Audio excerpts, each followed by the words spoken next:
Hey guys, welcome back to our channel. ఈరోజు video ఏంటంటే పెసర్ల curry చేస్తున్నానండి. నైట్ అంతా ఒక నానబెట్టుకోవాలి. చిన్న టీ 2 సార్లు గ్లాస్ పెసర్లు కడుక్కొని తీసుకుంటున్నానండి. నైట్ అంతా నానబెట్టుకోవాలి. వాటర్ కొంచెం ఎక్కువగానే పోసుకోవాలి, ఎందుకంటే నానుతాయి కదా పెసర్లు అనేవి, ఉబ్బుతాయి, పైకి వస్తాయి కాబట్టి నైట్ నానబెట్టుకోవాలి.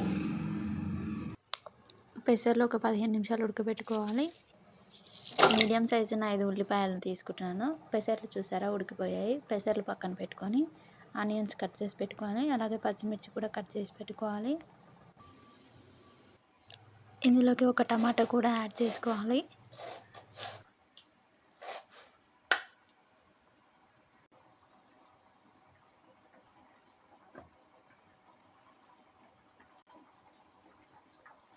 కొద్దిగా కరివేపాకు, ఉల్లిగడ్డ, పచ్చిమిర్చి, టమాటోను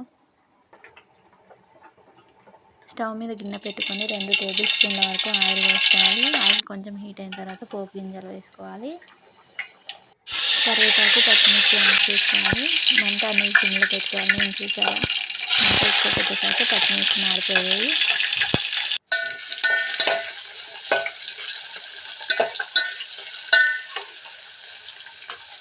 కొంచెం పసుపు వేసుకోవాలి. ఆనియన్స్ ఫ్రై అయిన తర్వాత కొంచెం అల్లం వెల్లుల్లి పేస్ట్ యాడ్ చేసుకోవాలి. అల్లం ఫ్రై అయిన తర్వాత టమాటా ముక్కలు యాడ్ చేసుకోవాలి. టమాటా కొంచెం మగ్గిన వెంటనే మనం ముందుగా ఉడికించి పెట్టుకున్న పెసర్లు యాడ్ చేసుకోవాలి.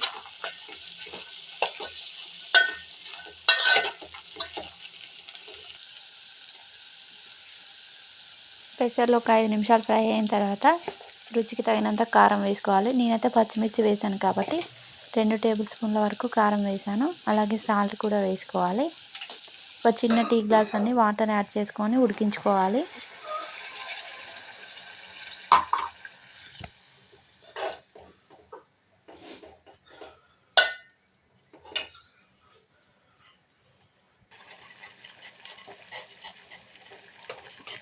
కొద్దిగా ధనియా పౌడర్ వేసుకోవాలి. అలాగే కొంచెం కొత్తిమీర వేసుకొని ఒక 2 నిమిషాలు మగ్గిన తర్వాత స్టవ్ ఆఫ్ చేసుకోవడమేనండి. ఇంతే, ఎంతో టేస్టీగా ఉండే పెసర్ల కర్రీ రెడీ. చపాతీలోకి, రైస్లోకి సూపర్గా ఉంటుందండి. టేస్ట్ అయితే చెప్పలేదు.